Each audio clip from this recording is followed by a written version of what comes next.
Bonjour, Gutenberg, à ne pas confondre avec le bonjour en allemand, Guten Tag.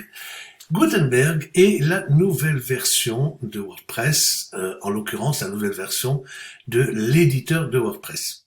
Alors, pour ceux qui sont habitués avec l'ancienne version de WordPress, lorsque vous regardez par exemple vos articles, on va essayer de modifier un article, vous arrivez donc dans la partie ici qui permet on va supprimer un petit peu tout ce que j'ai mis là. Voilà. Là, vous avez l'habitude de cette interface d'utilisation.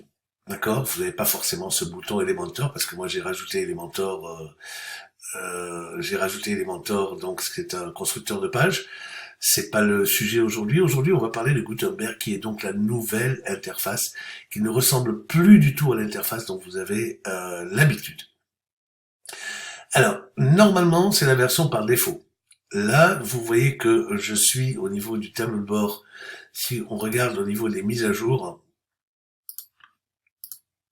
je vais enregistrer les modifications. Voilà, si on regarde au niveau du tableau de bord et des mises à jour, vous voyez, nous sommes aujourd'hui le 1er septembre 2019, vous voyez que nous en sommes à la version 5.2.2, et si vous faites une installation par défaut, vous allez vous retrouver avec cette nouvelle interface Gutenberg.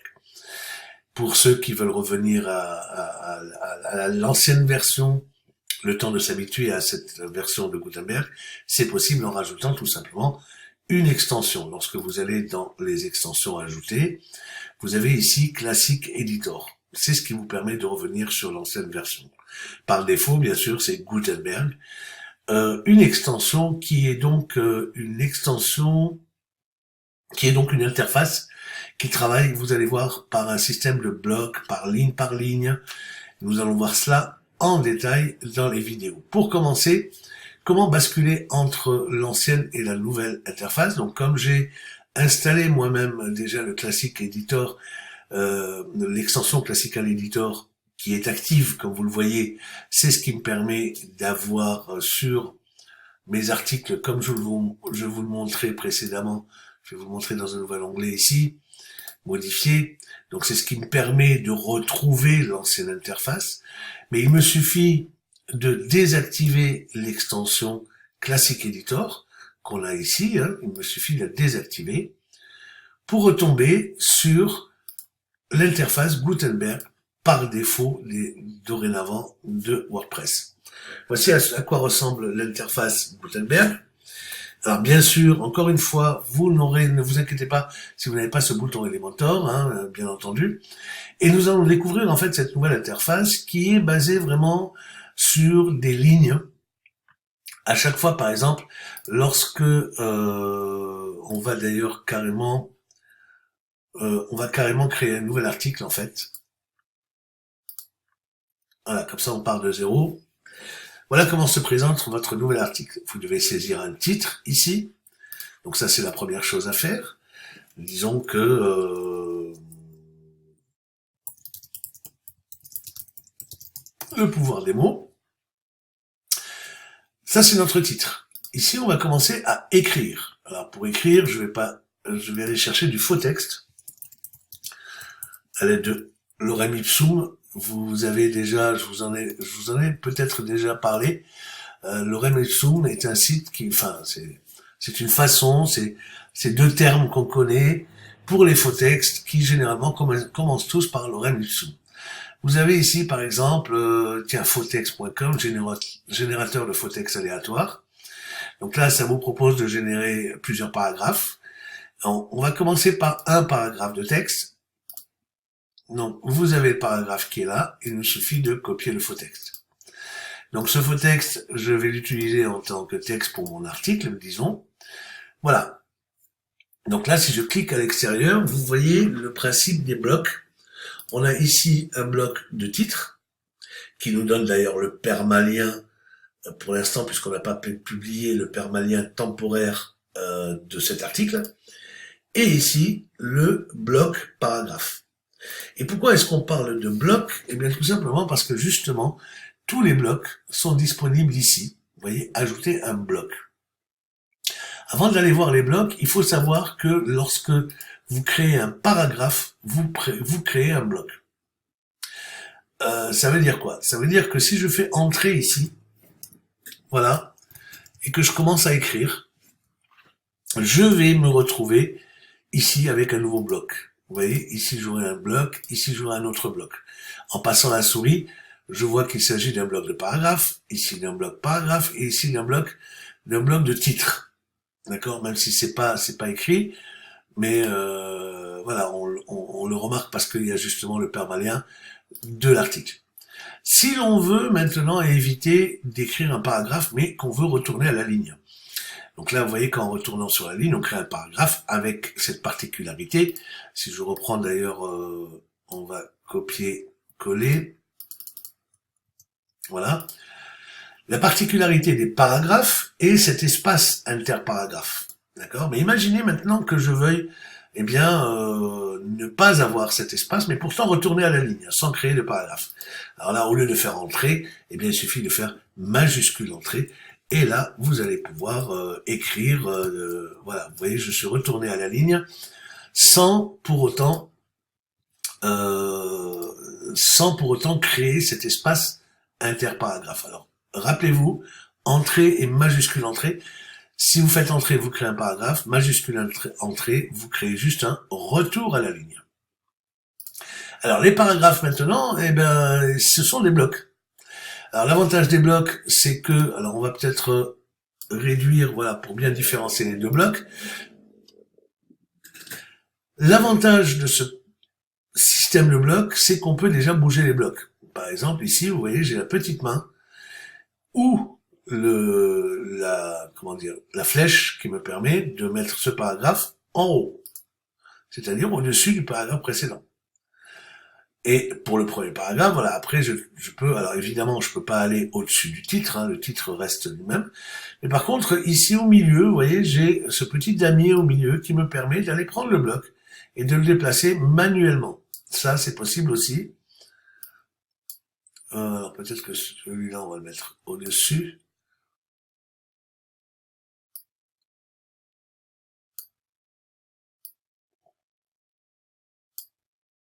Voilà. Donc ce système de blocs, on va voir que un des grandes nouveautés de Gutenberg réside dans le fait de cette gestion de blocs. Nous allons voir que ces blocs peuvent être multiples. Nous avons ici la possibilité d'ajouter un bloc avec le plus, et nous allons voir qu'il y a beaucoup de blocs différents. Alors au départ, vous êtes sur les blocs les plus souvent utilisés. Donc c'est pas vraiment ce qui nous intéresse pour les découvrir les blocs. Voilà, donc les blocs concernés ici sont des blocs, voilà, il y a différents types de blocs. Alors le souci un peu, c'est que l'explication est en anglais, d'où l'intérêt d'ailleurs de ces vidéos-là.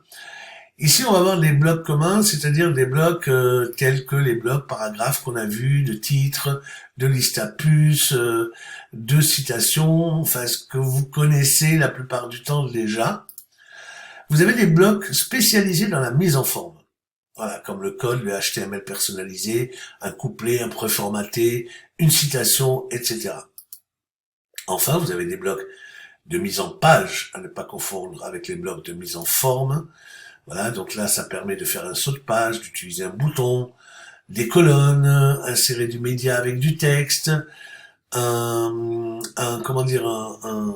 séparation avec lire la suite, un séparateur, etc. Nous allons découvrir ça un peu en détail.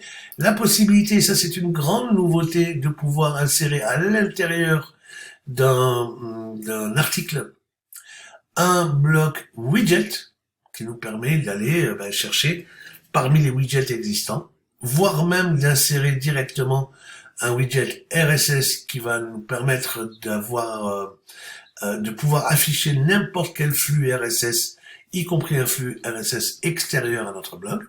Ça peut être plutôt intéressant. Enfin, des contenus embarqués. Alors ça, c'est quelque chose de totalement nouveau, puisque ce sont des blocs qui vont nous permettre d'insérer du contenu extérieur à WordPress, tel que Twitter, YouTube, Facebook.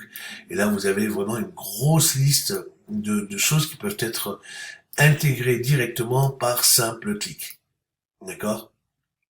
Si je prends par exemple un bloc de YouTube, si je l'insère, quels que soient les blocs, hein, vous cliquez dessus, le bloc se met ici. Alors si vous voulez mettre une vidéo YouTube, ben, c'est simple, hein, on va aller chercher une vidéo YouTube. Voilà. Prenons n'importe quelle vidéo, hein, la première sur laquelle je tombe. Un truc bi. Voilà. Et ce qui nous intéresse, c'est ici que YouTube a une URL, d'accord? On n'a même pas besoin de passer par le partage. Donc on va copier cette URL et on va la saisir ici. Voilà. On clique sur intégrer et automatiquement la vidéo, vous voyez, est intégrée dans le bloc, dans notre article. Donc c'est plutôt sympa. Hein. On va voir aussi que, bien entendu, ces blocs sont éditables. Hein. Si je veux modifier l'URL, je reviens dessus. On va voir aussi que ici, il y a possibilité de faire de l'alignement ici de la vidéo par rapport à un texte. Et il y a enfin la possibilité ici de modifier le type ou le style de bloc. Donc là, voilà, on peut transformer le bloc en groupe. Ça, c'est quelque chose que nous verrons plus tard. Parce que ici, on a la dernière partie réutilisable. Et ça, réutilisable, vous voyez, c'est quelque chose de très intéressant. Pourquoi? Parce qu'on peut avoir, par exemple, imaginez tout simplement que, eh bien, j'ai envie de réutiliser quelque chose. Réutiliser ce texte qui présente cette vidéo. L'avantage de Gutenberg, c'est qu'on peut, avec la de majuscule, aller sélectionner deux blocs. Et là, les deux blocs sont sélectionnés, on le voit en bleu. Et l'avantage, c'est quoi? C'est de pouvoir passer ici par le menu plus d'options et de grouper. Et là, vous voyez, je n'ai plus qu'un seul groupe qui contient deux blocs, un bloc de paragraphe et un bloc vidéo. D'accord? Quel est l'intérêt d'avoir de grouper comme ça des éléments? Eh bien, c'est tout simplement lorsqu'on clique dedans, dans le groupe, voilà, tout l'intérêt est d'ajouter ce groupe au bloc réutilisable. C'est-à-dire qu'on va transformer un peu le groupe de blocs que nous venons de créer en un seul bloc réutilisable, en lui donnant un titre. Par exemple, la vidéo de, je sais pas qui est là, WB. Bon, bref, on va l'appeler vidéo. J'enregistre. Donc là, vous voyez que ici, quand je passe ma souris, on voit que c'est un bloc réutilisable. Si je clique dessus, on voit le nom de ce bloc. Alors, pourquoi c'est intéressant? Alors, je vais prendre ce bloc, je vais le dupliquer.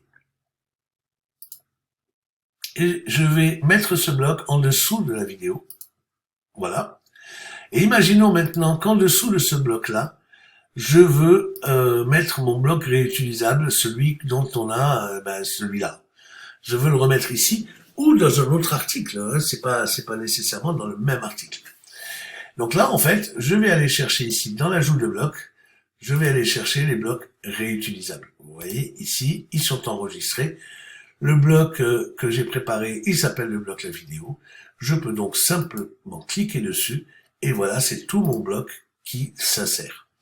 Donc ça, c'est une grande nouveauté de Gutenberg qui va pouvoir être très intéressant, notamment par exemple si, comme certains d'entre vous le font peut-être, la possibilité d'intégrer un formulaire de capture, un appel à l'action, un formulaire d'inscription sur votre autorépondeur à la fin de chaque article.